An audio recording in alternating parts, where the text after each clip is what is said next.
Hello friends, આજે આપણે BCom semester 1ની અંદર દ્વિનોંધી નામા પદ્ધતિમાં પ્રકરણ નંબર 1 જેનું નામ છે આડતમાલના હિસાબો, એની વિશે આપણે થિયરીની માહિતી આજે મેળવીશું. અને આ ચેપ્ટર યુનિવર્સિટીની એક્ઝામની અંદર 14 માર્ક્સનો દાખલો આની અંદરથી પૂછાય છે.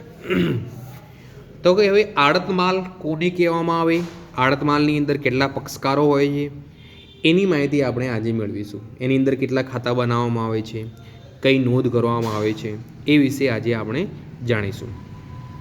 તો સૌપ્રથમ ધંધાનો માલિક હંમેશા પોતાના વેચાણ વધારવા માટે પ્રયત્ન કરતો હોય છે. કોઈ પણ ધંધાનો માલિક કોઈ એક શહેરની અંદર અથવા એક જગ્યાએ જો એનો ધંધો સારો ચાલતો હોય તો એ પોતાનો બીજી જગ્યાએ ધંધો શરૂ કરવાનો વિચાર કરતો હોય છે. અથવા તો ધારો કે અમદાવાદ શહેરનો કોઈ એક વેપારી, અમદાવાદ શહેરનો ધંધાનો કોઈ માલિક, એ અમદાવાદની અંદર એની વસ્તુનું વેચાણ સારી રીતે કરે છે. એ જ એકમ અથવા એ જ વસ્તુ એ વડોદરા શહેરની અંદર વેચવા માગે છે. તો એ શું કરશે? એ વડોદરા શહેરની અંદર એક પોતાના માણસને મોકલી અને ત્યાં વસ્તુનું વેચાણ કરાવશે.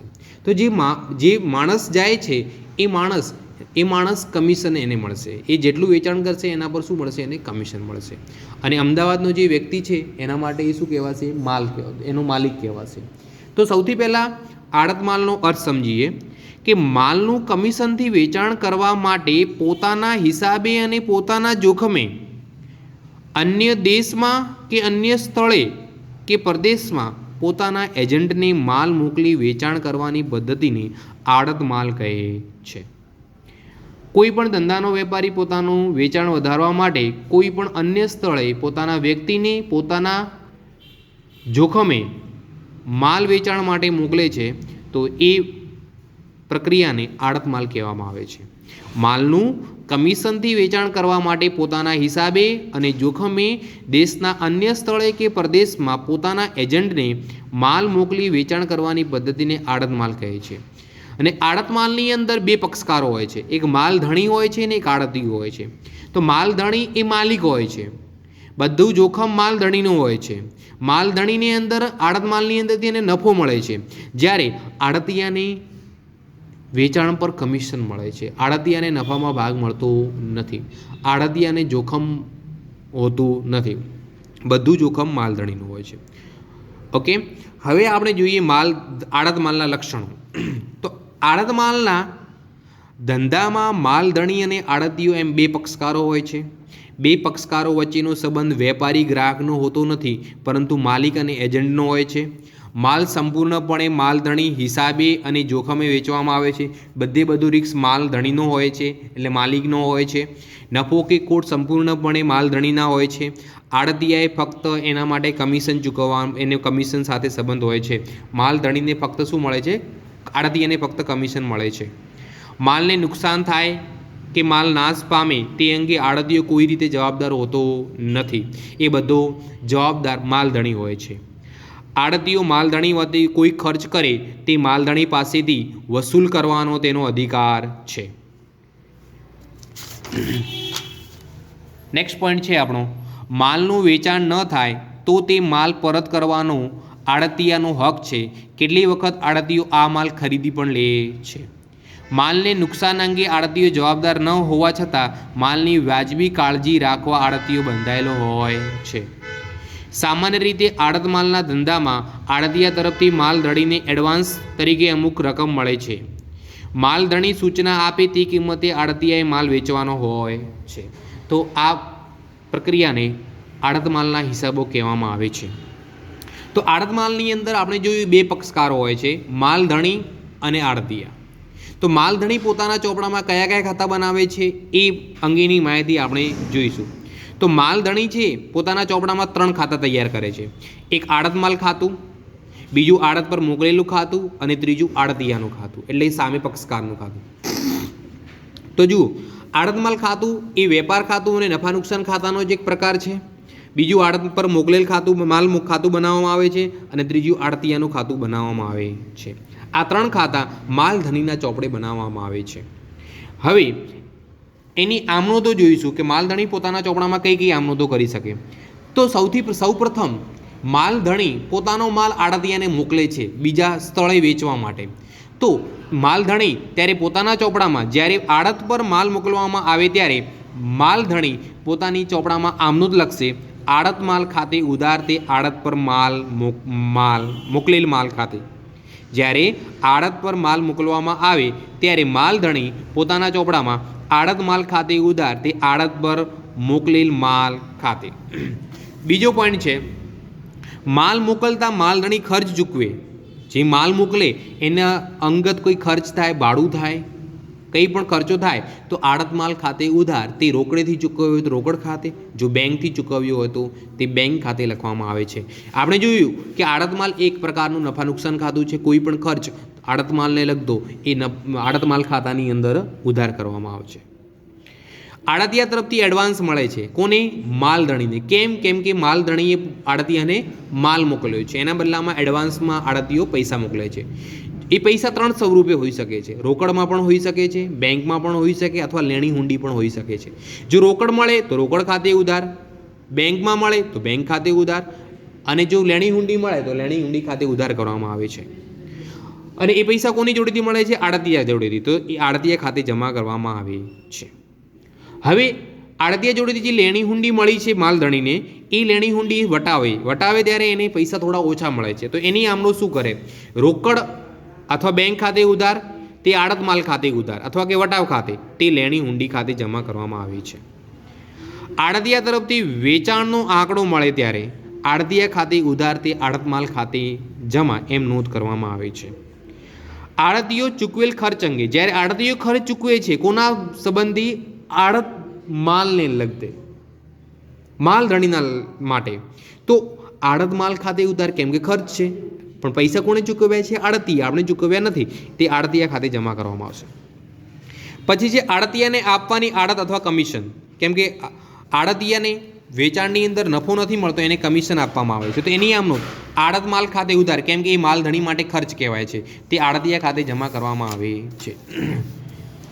પછી આડત માલનો સ્ટોક બાકી હોય, સ્ટોક પડ્યો હોય આડતિયા જોડે, ત્યારે આડત માલ સ્ટોક ખાતે ઉધાર તે આડત માલ ખાતે કરવામાં આવે છે.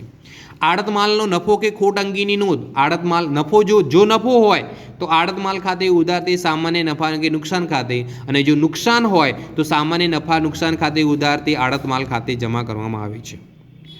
આડત પર મોકલેલ માલ ખાતું જ્યારે બંધ કરવામાં આવે, આડત પર મોકલેલ માલ ખાતું, આડત માલ ખાતું નહીં, આડત પર મોકલેલ માલ ખાતું, ત્યારે આડત પર મોકલેલ માલ ખાતે ઉધાર જે પણ બાકી વધે એ વેપાર ખાતે ટ્રાન્સફર કરવામાં આવે છે.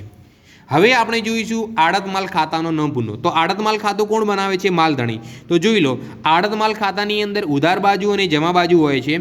તો ઉધાર બાજુ કઈ નોંધ કરવામાં આવે છે જોઈએ આપણે. તો ઉધાર બાજુ સૌથી પહેલાં આડત પર મોકલેલ માલ ખાતે, જે માલધણીએ મોકલેલ માલ હોય તે. બીજું, રોકડ ખાતે, એટલે કે રોકડ ખાતે શું લખવામાં આવશે? માલધણીનો ખર્ચ. ત્રીજો, લેણી હુંડી ખાતે, જે પણ લેણી હુંડી વટાવી હોય એનો જે વટાવ હોય એ આડત માલ ખાતે ઉધાર કરવામાં આવે છે. ચોથો, આડતિયા ખાતે, એટલે કે આડતિયાના ખર્ચ, આડતિયાએ જે માલધણીને લગતા ખર્ચ કર્યા હોય તે, અને આડતિયાનો જે કમિશન હોય એ પણ આડત માલ ખાતાની અંદર આડતિયા ખાતે કરીને ઉધાર કરવામાં આવે છે. અને જો નફો વધ્યો હોય તો નફા નુકસાન ખાતે બાકીની રકમ ટ્રાન્સફર કરવામાં આવે છે. હવે જમા બાજુ આડતિયા ખાતે વેચાણ લખવામાં આવે. વીમા કંપની ખાતે, વીમા કંપની ખાતે કોઈ નુકસાન થયું હોય અને કંપની દાવો મંજૂર કરે તો એના પૈસા વીમા કંપની ખાતે આડત માલ ખાતાની અંદર જમા બાજુ લખવામાં આવે છે.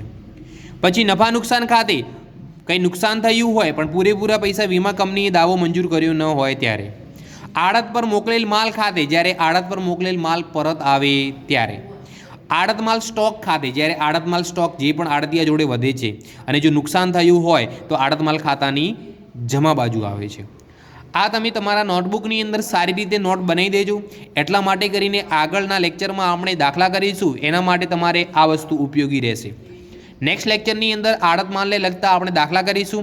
જો આડત માલને લગતા દાખલા તમારે વ્યવસ્થિત રીતે કરવા હોય તો એના માટે કરીને આજે આપણે આ લેક્ચરની અંદર જે થિયરીનું કોન્સેપ્ટ સમજ્યા છીએ એ તમારે વ્યવસ્થિત એક નોટ બનાવી અને તૈયાર કરવાના રહેશે.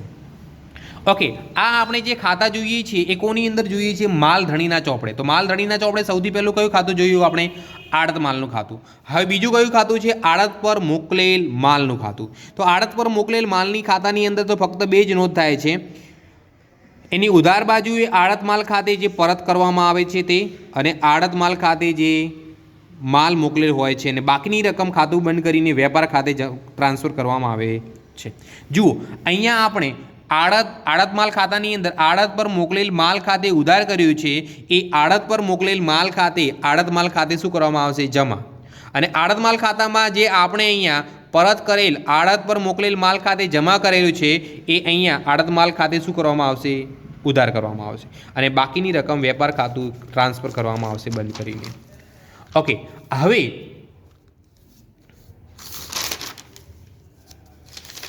ત્રીજું ખાતું છે આડતિયાનું ખાતું.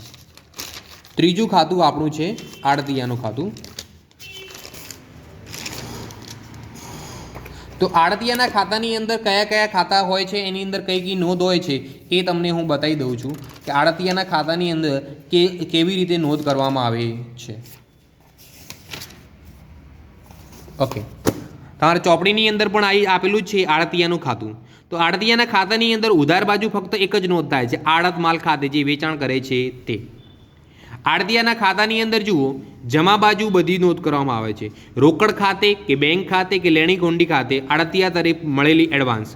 બીજું, આડત માલ ખાતે આડતિયાએ ચૂકવેલ ખર્ચ. ત્રીજું, આડત માલ ખાતે આડતિયાનું કમિશન. ચોથું, આડત માલ ખાતે ઉધાર વેચાણની ઉઘરાણી અંગે આપેલ વટાવ. પાંચમું, રોકડ અથવા બેંક ખાતે કે લેણી ઊંડી ખાતે આડતિયાએ ચૂકતે આપેલ રકમ. આ કયું ખાતું છે? આડતિયાનું ખાતું. કોના ચોપડામાં? માલધણીના ચોપડામાં. આ કયું ખાતું છે? આડતિયાનું ખાતું. કોના ચોપડામાં? માલધણીના ચોપડામાં. એવી જ રીતે આગળ આવશે આડતિયાના ચોપડે માલધણીનું ખાતું.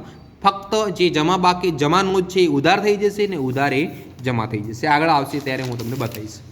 હવે આડતિયાને ચોપડે માલધણીનું ખાતું બનાવવામાં આવે છે અને બીજી આમનોંધ કરવામાં આવે છે. તો સૌથી પહેલાં આપણે આમનોંધ જોઈ લઈએ. આમનોંધ કઈ કઈ કરવામાં આવે છે?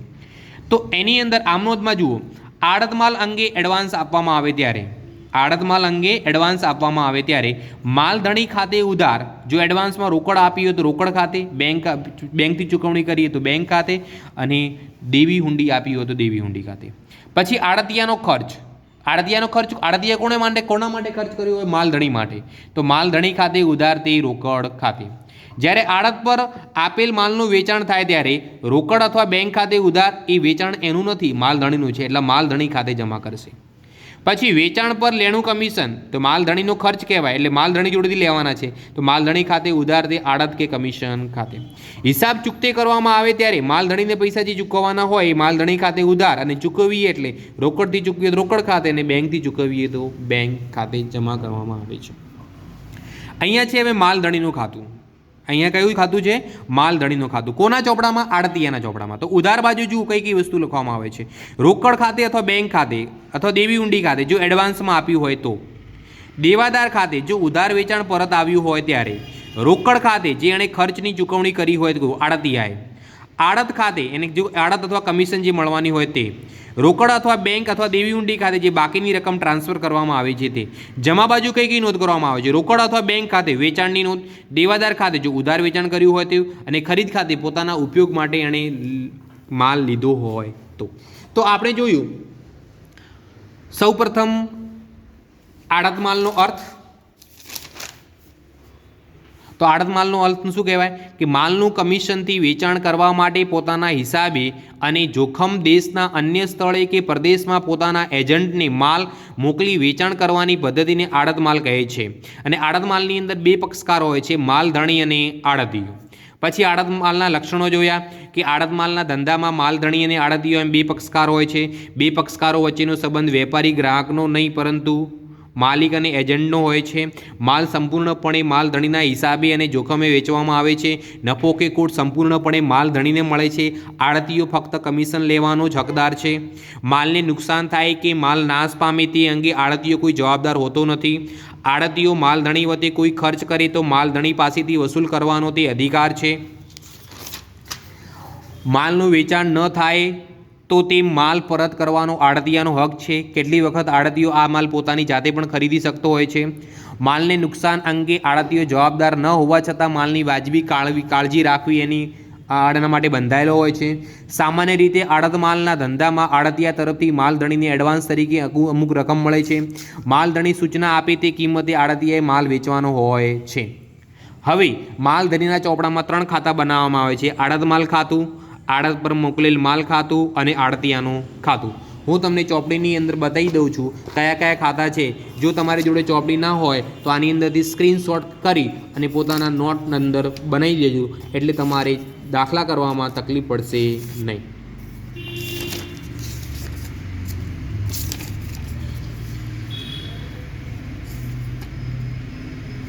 તો માલધણીના ચોપડામાં સૌથી પહેલાં આડત માલનું ખાતું બનાવવામાં આવે છે અને આડત માલનું ખાતું હું તમને બતાવી દઉં છું. આડત માલના ખાતાની અંદર આ એન્ટ્રી કરવામાં આવે છે. આ રહ્યું તમારું આડત માલનું ખાતું. જો આડત માલનું ખાતાનો આ સ્ક્રીનશોટ લઈ લો એટલે તમારે જો ચોપડી ના હોય તો તમે લખી શકો છો. આડત માલના ખાતા પછી બીજું ખાતું કરવામાં આવે છે આડત પર મોકલેલ માલનું ખાતું, અને ત્રીજું ખાતું બનાવવામાં આવે છે આડતિયાનું ખાતું. ઓકે, એવી જ રીતે હવે આડતિયાના ચોપડે એક જ ખાતું બનાવવામાં આવે છે, માલધણીનું ખાતું, અને માલધણીના ખાતાની ચોપડીની આમનું આ રહી, જોઈ લો તમે. ઓકે, હવે એની અંદર નેક્સ્ટ પોઈન્ટ છે આપણે આખર સ્ટોકનું મૂલ્યાંકન કેવી રીતે કરવું. જ્યારે દાખલા ગણતા હોઈએ અને આડતિયા જોડે જે માલ વધે એની આખર સ્ટોકની ગણતરી કેવી રીતે કરવી, તો એની અંદર આ પોઈન્ટ તમારે ધ્યાનમાં રાખવા પડે. માલધણીનો પ્રમાણસર ખર્ચ માલની અંદર એડ કરવો પડે અને આડતિયાના પ્રમાણસર ખર્ચ એ જે પણ સ્ટોક બધ્યો હોય એની અંદર પ્લસ કરવો પડે. હવે માલધણીના પ્રમાણસર જે બધા ખર્ચા લેવામાં આવે, પણ આડતિયા જે ખર્ચા કર્યા હોય, આડતિયાના 2 પ્રકારના ખર્ચા હોય: બિન આવર્તક ખર્ચા અને આવર્તક ખર્ચા. બિન આવર્તક ખર્ચા એટલે વારંવાર નહીં થતા ખર્ચા, અને આવર્તક ખર્ચા એટલે વારંવાર થતા ખર્ચા. તો બિન આવર્તક ખર્ચાની અંદર માલ છોડાવવાનો ખર્ચ, જકાત, ઓક્ટ્રોય અને આવક માલ મજૂરી છે. જ્યારે આવર્તક ખર્ચ એટલે વારંવાર થતા ખર્ચમાં ગોડાઉન ભાડું, ગોડાઉનનો વીમો, ઓફિસ અને વહીવટી ખર્ચા અને વેચાણ વિતરણ ખર્ચા. તો આવર્તક ખર્ચ એ આખર માલના સ્ટોકની ગણતરી વખતે ધ્યાનમાં લેવામાં આવતા નથી, જ્યારે બિન આવર્તક ખર્ચ એ આખર માલના સ્ટોકની ગણતરી કરતી ધ્યાનમાં લેવામાં આવે છે. હવે આડત માલ આખરનો સ્ટોક ગણતરી કરવા માટે આ કોષ્ટક બનાવવામાં આવે છે, જોઈ લો તમે. તો એની અંદર સૌથી પહેલાં જુઓ, આડત માલ આખર સ્ટોકની મૂલ્યાંકન નીચે મુજબ ગણાશે: વિગત, એકમ અને રૂપિયા. માલધણીએ મોકલેલ માલની પડતર કિંમત એકમમાં અને રૂપિયામાં બંને લખવામાં આવશે. એની અંદર પ્લસ કરવામાં આવશે માલધણીના બધા ખર્ચા. આ બંનેનો પ્લસ કરીશું એટલે બરાબર આપણને મળશે મોકલેલ માલની પડતર. એની અંદરથી રસ્તામાં નાશ પામેલ એકમો માઇનસ કરવામાં આવશે અને એ એકમોને અસામાન્ય નુકસાન કહેવામાં આવે છે. બીજું માઇનસ કરવામાં આવશે ઘટ કે સામાન્ય નુકસાન. ઘટ કે સામાન્ય નુકસાનના ફક્ત એકમો જ માઇનસ કરવામાં આવે, એની કોઈ રકમ માઇનસ કરવામાં આવતી નથી. અને છેલ્લે પ્લસ કરવામાં આવશે આડતિયાના બિન આવર્તક ખર્ચા. છેલ્લે પ્લસ કરવામાં આવશે આડતિયાના બિન આવર્તક ખર્ચા. હવે આખર સ્ટોકનું મૂલ્ય કરવાનું સૂત્ર છે સ્ટોકના એકમો ગુણ્યા વેચાણ લાયક માલની પડતર ભાગ્યા વેચાણ લાયક એકમો. તો આજે આપણે આ સૂત્રો, કયા કયા ખાતા બનાવવામાં આવે છે, કઈ કઈ નોંધ કરવામાં આવે છે, એ વિશે માહિતી મેળવી. નેક્સ્ટ લેક્ચરની અંદર આપણે આ આડત માલના હિસાબોના 14 માર્ક્સના જે યુનિવર્સિટીની એક્ઝામમાં દાખલા પૂછાય છે એ દાખલાની ગણતરી આપણે વ્યવસ્થિત રીતે કરીશું. અને આ જ થિયરીની અંદર કોઈને કંઈ તકલીફ હોય, ખબર ન પડી હોય તો એ મને વોટ્સઅપ મેસેજ દ્વારા અથવા તો કમેન્ટ કરીને પૂછી શકે છે.